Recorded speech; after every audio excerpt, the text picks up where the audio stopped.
வணக்கம். இந்த எபிசோட் நம்ம என்ன பார்க்க போகிறோம்னு பார்த்தீங்கன்னா 2023 இப்போ ரீசெண்டாக வெளியான கிடா படத்தோட கதை தான் பார்க்க போகிறோம். இதோட ஆன்லைன் ஸ்டோரியை நம்ம பார்த்துடலாம். இந்த படத்தில் பார்த்திங்கன்னா தாத்தா பேரனுக்கு உண்டான ஒரு பாச பிணைப்பு, அதோட ஒரு கிடா வந்து அவங்களோட லைஃப்பை எப்படி சேஞ்ச் பண்ணுச்சு அப்படிங்கிறது தான் இந்த படத்தோட முழுநீள கதையே. இந்த படத்தில் பார்த்திங்கன்னா ஓப்பனிங்லேயே பார்த்திங்கன்னா தீபாவளி காட்டுறாங்க.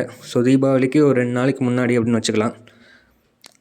பேரன் வந்து ஒரு ட்ரெஸ்ஸு கேட்குறான் தாத்தா கிட்ட. தாத்தா இந்த மாதிரி ஒரு ட்ரெஸ்ஸு வாங்கி கொடுங்க எனக்கு அப்படின்னு சொல்லும்போது அவங்க தாத்தா வந்து போய் சரி வாங்கி கொடுக்கலாம் அப்படின்னு சொல்லி ஜவுளி கடைக்கு போய் கேட்கும்போது அந்த ட்ரெஸ்ஸு வந்து பார்த்திங்கன்னா கிட்டத்தட்ட 2000 மதிப்பு சொல்கிறாங்க.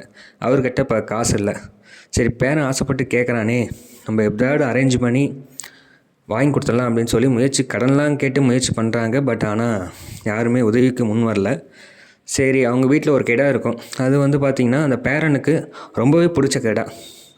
அது இல்லாமல் அவன் இருக்கவே மாட்டான். அப்படிப்பட்ட கிடாவை சரி விற்றுடலாம், இது விற்றுட்டு இதில் வர காசை வச்சு நம்ம பேரனுக்கு வந்து அவன் கேட்ட ட்ரெஸ்ஸை நம்ம வாங்கி கொடுத்துடலாம் அப்படின்னு சொல்லிட்டு முடிவெடுக்கிறாரு. இறுதியாக அந்த ஆசை நிறைவேறிச்சா, இந்த கிடாவால் இவங்களுக்கு ஏற்பட்ட பிரச்சனைகள் என்ன அப்படிங்கிறது தான் இந்த படத்தோட முழுநீள கதையே. இந்த படம் ரொம்ப பிடிச்சது. பார்த்திங்கன்னா கதைக்கிழமே சூப்பராக கொண்டு போயிருந்தாங்க. எந்த இடத்துலையும் பெருசாக போர் அடிக்கலை. இதில் வந்து காளி வெங்கட் முக்கியமான ரோல் பண்ணியிருப்பார்.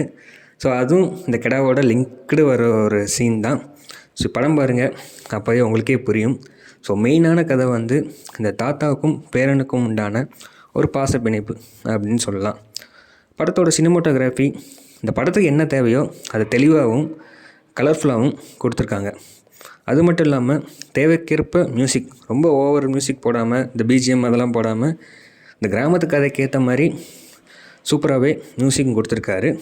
ஸோ அறிமுகம் இயக்குனராக இருந்தால் கூட இந்த படம் அவருக்கு ஒரு திருப்பு முனையாகவே இருக்குது அப்படின்னு சொல்லலாம்.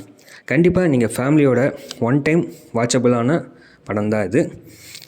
நீங்கள் வந்து ரொம்ப கமர்ஷியலாக எதிர்பார்த்து பார்த்தீங்கன்னா இந்த படம் உங்களுக்கு போர் அடிக்காததுக்கான வாய்ப்புகளும் இருக்குது.